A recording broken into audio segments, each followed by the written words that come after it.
Բայց պիտի մանրամասն շնորհակալություն մեր հրավերը ընդունելու համար, դուք այսօրվա համար առանձնացրել եք թեմաներ, խնդրեմ ներկայացրեք։ Բարև ձեզ, շատ շնորհակալություն հրավերի համար։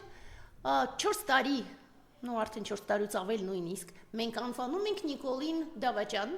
ու վերջերս մեզ շատ են հակադարձում, ասելով, որ Դավաճան չէ, պարզապես ծագումով թուրք է եւ ըստ այդմ գործում է իրենը։ Մեզ համար սակայն այս ամբողջը փոփանք չէ։ Ինչու՞։ Առաջինը, որովհետեւ պետության համարն այնուամենայնիվ մեր օրենքներին համապատասխան մնում եւ անվանվում է Դավաճան։ Միաժամանակ մյուս կողմից արդյոք նորից մենք կարող ենք ասել թուրքեր են նաեւ ամբողջ իր թիմը, կարող ենք ասել արդյոք, չգիտեմ, Արարատ Միրզոյանը, Տիգրան Ավինյանը, Ալեն Սիմոնյանը եւ մյուսները,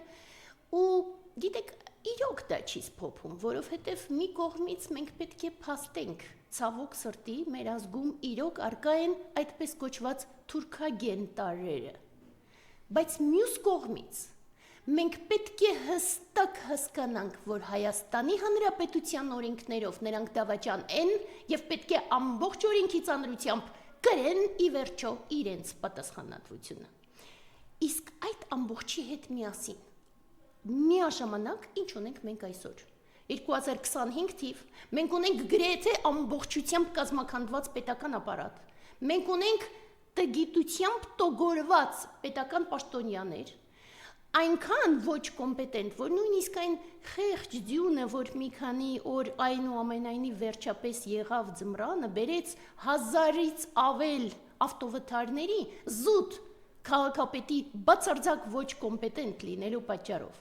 Միաժամանակ մենք ունենք քայքայված տնտեսություն, որը բերել է այնքան աննախադեպ գնաճի, որ նույնիսկ միջին խավը արդեն չի ձգում այս գներին դիմանալ։ Մենք ունենք բժշկական ապահովության այնքան բարձր գներ, որ մարդիկ երբ որ հանկարծ հիվանդանում են, այնքան շատ գումարներ պիտի ծախսեն, որ հետո նույնիսկ եթե հանկարծ բուժվում են, հետո աղքատությունից նորից հիվանդանում են։ Ու այդ ամբողջը կարելի է թվարկել, մենք ունենք շատ ծանր էներգետիկ մթնոլորտ, որում որ աննախադեպ էլի հիվանդությունների եւ դժբախտ պատահարների աճ է։ Մենք ունենք սարսափելի այդ ոչ ստուգված միգրանտների քանակ, որոնք որ իրենց հետ բերում են այնպիսի հիվանդություններ, որոնցից իրենք ունեն իմունիտետ, իսկ մենք չունենք, եւ բոլորը, ովքեր ինպես ունեն դպրոցական երեխաներ, տեսնում են, թե ինչքան շատ հիվանդություններ են հիմա երեխաների շրջանում։ Մենք ունենք գրեթե տրաֆիկինգ, ընդ որում ըստ որոշ տեղեկությունների այդ տրաֆիկինգի թելերը տանում են դեպի Աննա Հակոբյան, այսինքն պետական մասշտաբի կազմակերպված տրաֆիկինգ, եւ այդպես շարունակ։ Ու այդ ամբողջով հանդերձ մեր իշխանությունները համարձակվում են խոսել իբր թե խաղաղության պայմանագրի մասին Ադրբեջանի հետ, բայց այդ պայմանագիրը ըստ էության պետք է անվանվի ցեղասպանության պայմանագիր։ Այս է փաստը։ Մինչև մենք դա չհասկանանք, մենք չենք կարողանա առաջ շարժել։ Ու երբ որ իրենք ասում են, գիտեք, իրենք ասում են, որ աննախադեպ, ունիկալ պայմանագիր է, համաձայն եմ, աննախադեպ արհավիրք է եւ ունիկալ դավաճանություն։ Մենք նման չափի դավաճանություն պատմության մեջ չենք ունեցել։ Ցավոք սրտի ունեցել ենք դավաճանություններ, բայց ոչ այս մասշտաբի։ Ու երբ որ այդպես քայլ առ քայլ արդեն մտածում ես, ասում ես լավ, մարդիկ չեն հասկանում դա, մենք մտածում ենք հիմա իրենք այդ ըստ պայմանագրի ուզում են եվրոպական դիտորդներին հանեն, Եվրոպան այդպես էլ իրենց խնդիրներով տոգորված հիմա դժվարությամբ է օգնում, բայց եթե հանկարծ դիտորդները դուրս գան, մեզ ընդհանրապես այլևս ոչ մեկ չի պաշտպանի։ Արդյոք ձեզ համար Սիրիայի օրինակը սարսափելի, տխուր օրինակ չէ, թե ինչ կարող է լինել, եթե աշխարհը հանկարծ դադարում է օգնել։ Ու մեզ այդպես էլ արդեն ոչ մեկ չի ուզում օգնել, ինչու, որովհետև մեր իշխանությունները այնքան ծաղրանքի են արժանացնում մյուս մարդկանց, ես չգիտեմ ովքեր որ շփվում են ընդհանրապես արտասահմանցիների հետ, չեք նստում, որ պարզապես արդեն մեր իշխանությունների պատճառով մեր երկիրը ծաղրանքի է արդեն արժանանում։ Ներքևի մակարդակում, իսկ վերևի մակարդակները այնքան ապշած են այս մասշտաբի դավաճանությունից, որ նորից արդեն աստիճանաբար երես են թեքում ընդհանրապես Հայաստանից։ Սփյուռքը լռում է, Սփյուռքի վրա առանձնապես հույսել մենք արդեն չունենք, որովհետև չգիտեմ ինչու են լռում։ Ու այդպես ինչ է որ կետնել նայենք արդեն ամբողջությամբ քայքայվում է ու դրա համար երբ որ մտածում ենք որ մեր ազգը գոնե յուրայիններին միշտ կանգնում է պաշտպանության, բայց ռազմագերիների արկայությունը նորից ցույց է տալիս, որ մենք սարսափելի վիճակում ենք եւ ռազմագերիները փաստացի փտում են Ադրբեջանի բանտերում եւ ոչ մեկ չի փորձում տեր կանգնել իրենց ու պաշտպանել իրենց իրավունքները։ Այն պարագայում, որ մեզանից ցանկացածը, ցավոք սրտի, կարող է լինել նաեւ իրենց տեղում։ Ու այդ ամբողջը հասկանալի է, ես հասկանում եմ, պետության կողմից ես հասկանում եմ, պետությունը պատրաստ է արդեն ցանկացած զիջումների, որովհետև դավաճանություն է, լավ իսկ մենք ինչ զիջումների են պատրաստ։ Ես գիտեմ միակ բանը, որ վերջերս անընդհատ կրկնում եմ, ցավոք սրտի, ուզում ես խաղաղություն, պատրաստվիր պատերազմի։ Սա հին հռոմեական արտահայտությունը, որը վերջերս առավելագույնս ակտուալ է։ Հետո մեզ մարդիկ գալիս են ասում են, ինչպես կարող եք դուք խոսել պատերազմի մասին, հեշտությամբ եք խոսում։ Ես ասեմ, չէ, իհարկե չէ։ Իհարկե ոչ հեշտությամբ։ Իհարկե մենք ամբողջությամբ դեմ ենք պատերազմին, սակայն մեր կոչը պատերազմի կոչ չէ։ Մեզ այդ պատերազմը պարտադրում են։ Թշնամական երկրները պարտադրում են մեզ պատերազմ եւ ըստ այդմ մեր կոչը պատերազմի կոչ չէ։ Մեր կոչը պաշտպանվելու կոչ է։ Բայց դրանով հանդերձ մենք հասկանում ենք ինչ է կատարվում։ Պետական բոլոր օղակները, պետական պաշտոնյաները ամբողջությամբ միտումնավոր, անդադար խափանում են ռազմական պաշտպանական գործողությունները, սա մի կողմից։ Մյուս կողմից, անընդհատ նորից կրկնում ենք, բյուջեի ռազմաարդյունաբերական մասը ընդհանրապես չի իրականացվում, այսինքն եւ ոչ մի ձևով պաշտպանական համագարկը չի զորացվում պետության կողմից։ Եվ դա մի կողմից, իսկ մյուս կողմից գիտեք ովքեր են դեմ խոսում եւ անընդհատ փորձում ջատագովը լինել իբր թե խաղաղության նույնիսկ բոլոր վիրավորական զիջումներով, այն տղամարդիկ, որ կներեք, բայց հիմա այդ ծաղկավոր շապիկները հակած, կներեք նորից տուզիկներին գրկած փողոցներով քայլում են այդ փայլփլուն ինչ-որ բաներով եւ դրանով հանդերձ կեղտոտում են քաղաքը, դե տուզիկները, ոչ թե մարդիկ, հուսանք, եւ իրենք իհարկե դեմ կլինեն որևէ պաշտպանությանը եւ իհարկե հենց նրանք կողմ կլինեն ցանկացած գնով խաղաղության։ Եվ այստեղից գալիս է ամենակարևոր հարցը։ Պետական պաշտոնյաները գնում են զիջումների, որովհետեւ դավաճան են։ Ժողովուրդը, ինչ զիջումների դուք պատրաստ եք գնալ։ Ինչ զիջումների։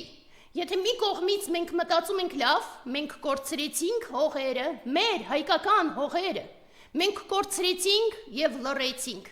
Դրանից հետո ինչ եք պատրաստ։ Պատրաստ եք կորցնել ձեր եկեղեցիները, որ նորից ավերվեն, ինչպես ավերվեցին Նախիջևանում, ինչպես հիմա ավերվում են Արցախում։ Դուք պատրաստ եք, որ Օհանավանքը, Սախմոսավանքը, որ մեր Էջմիածինը ավերվի ադրբեջանցիների կողմից մեր իշխանությունների դավաճանությամբ հանդերձ։ Դուք պատրաստ եք հայոց լեզուն ուրանալ եւ թուրքերեն խոսել արդյոք։ Թե դուք պատրաստ եք ձեր երեխաները, որ հետագայում ծառայեն Ադրբեջանի բանակում, դուք էլ մտածեք ոչինչ, ցանկացած գնով միայն թե խաղաղություն։ Թե ձեր բանկային հաշիվները, որ իրենք սառեցնեն եւ վերցնեն ձեր տները, ձեր ձեռքից, այդ ժամանակ նոր կմտածեք, որ զիջումների չարժեր գնալ։ Ու գիտեք, ես հիշում եմ, կովիդի ժամանակ առաջին անգամ ես սկսեցի մտածել, ինչ զիջումների մարդ կարող է գնալ, կամ ինչ քայլերի կհամաձայնվի պարտադրանքի ներքո, ինձ համար դա տարօրինակ էր։ Ես ոչ մի ձևով դա չէի կարող հասկանալ, նույնիսկ կովիդի ժամանակ։ Եվ այդ ժամանակ ես հիշում եմ մի հատ ֆրանսիական կինո կար հին խաղալիք։ Ու այնտեղ այդ մարդը գալիս է ասում է, ինքը մեծ կորպորացիայի տեր է եւ բոլոր իրեն անվանում են հրեշ, ինքը կանչում է գործադիր տնօրենին, ասում է հենց հիմա շորերդ հան ամբողջությամբ մերկ քայլիր մեր շենքով, ու ինքը սկսում է հանվել։ Ինքը ասում է, ինչ ես անում, ասում է, հանվում եմ, չէ՞ որ դու հրաման տվեցիր, ինքը ասում է, լսի, հիմա ով է մեզանից հրեշը։ Ես որ տալիս եմ նման հրաման, թե դու որ մեկ ակնթարթում համաձայն ես կատարել այն։ Ես ուզում եմ հարցնել, ով է հրեշը։ Ով է այդ հրեշը, որ մեր երկիրը հասավ այս վիճակի։ Այո, Նիկոլը արդեն, չգիտեմ, Գինեսի ռեկորդների գրքում երևի թե կարող է գրանցվել աննախադեպ այս չափի հայատյաց գործողությունների համար։ Բայց մենք հայ ժողովուրդը ինչ վիճակում է։ Հայ ժողովուրդը ինչու այդպես լռեց ու այդպես շարունակում։ Նորից այդ օրինակը, հա, երբ որ ինչ որ մի պա, չգիտեմ որ թվերին, բայց ինչ որ մի պա սկսեցին խոսել շատ այդ ների մասին, օմանի, հա, ասում էին խավարի տիրակալը կարող է գալ եւ իշխել հանկարծ եւ մարդիկ կխափնվեն եւ կծառայեն իրենց, ես երբեք դա չէի հասկանում։ Հիմա էլ չեմ հասկանում, որովհետեւ կարող են լինել ծանր ժամանակներ։ Կարող է ամբողջ աշխարհը իրոք գնա դեպի ավերում եւ անկում, բայց մենք միշտ մեկ ճանապարհ ունենք։ Մենք միշտ ունենք լույսի ճանապարհը եւ մենք միշտ կարող ենք շարժվել ըստ մեր խղճի պարտադրանքի, ոչ թե ըստ տարբեր տարօրինակ զիջումների, որ կարող են պարտադրել հրեշավոր իշխանությունները։ Մենք ունենք միշտ մեր խիղճը եւ դրա համար մենք ամբողջ գնով պիտի պայքարենք։ Ու հետո մարդիկ ասում են, լավ, մենք ուզում ենք պայքարել, բայց մենք չգիտենք ինչպես, որովհետեւ առաջնորդներ չկան, սուտ է, առաջնորդներ անթիվ կան, մենք էլ ենք պատրաստ առաջնորդել, ես վստահ եմ, որ մի շարք մարդիկ կան, որ պատրաստ են պայքարի։ Ես հասկանում եմ ինչ է չկա, միջոցներ չկան, որովհետեւ նրանք, ովքեր որ ունեն միջոցներ, որպեսզի պայքարը կազմակերպեն, նրանք էլ մեղավորներից մեկն են այս ամբողջ իրավի։ Մեզ լուրջ պայքար է պետք, եւ գիտեք այդ հիմնական բանը, որ պետք է։ Մենք անընդհատ այդ տարբեր ելույթներով, Facebook-յան կոմենտներով, չգիտեմ ինչ որ ծաղրանքի կամ հումորի տարերով եւ այլն, մենք իրականում փոշիացնում ենք պայքարը։ Տարբեր մեկը այսպիսի լուր է ասում, բոլորը սկսում են դա քննարկել, պայքարը փոշիանում է։ Մեզ պետք է երկ, մեզ պետք է այնքան հստակ հասկանալ հանուն ինչի ենք մենք պայքարում, այնքան հստակ ընկալել, որ հիմա հայոց ոչնչացման հարց են անել արդեն բեմ, որ Նիկոլը գնում է ամբողջությամբ երկիրը տապալելու, վերջնական տապալելու ուղղությամբ։ Եվ ըստ այդմ մենք պետք է հասկանանք, որ հանուն Հայաստանի, հանուն մեր երեխաների ապագայի, հանուն մեր պապերի հիշատակի, արդարության հիշատակի, հանուն այն լույսի, որին մենք ծառայում էինք հին ժամանակներում, եւ որը որ դեռ կա մեր ազգի մեջ։ Հիմա շատ տարածված է անընդհատ փնովել մեր ազգը շատ լավ ազգ է։ Երբ որ շփվում ես մյուս ազգերի ներկայացուցիչների հետ, հասկանում ես, որ այն հիմնականը կարիքցանքը դեռ արկա է։ Ես վստահ եմ, որ արկա է նաեւ պատիվը։ Ես վստահ եմ, որ մենք բոլորս կարող ենք մեր սրտի մեջ այդ ուժը գտնել եւ դուրս գալ տեր կանգնելու մեր եկեղեցիներին, մեր երեխաներին, մեր պատվին։ Ըստ այդմ պայքարենք ամբողջ ուժերով ու հիմա մեզ պետք է այդ երգը, եկեք եռանք այնքան, որ եւ ոչ մի տականք չկարողանա տապալել Հայաստանը։ Ձեզ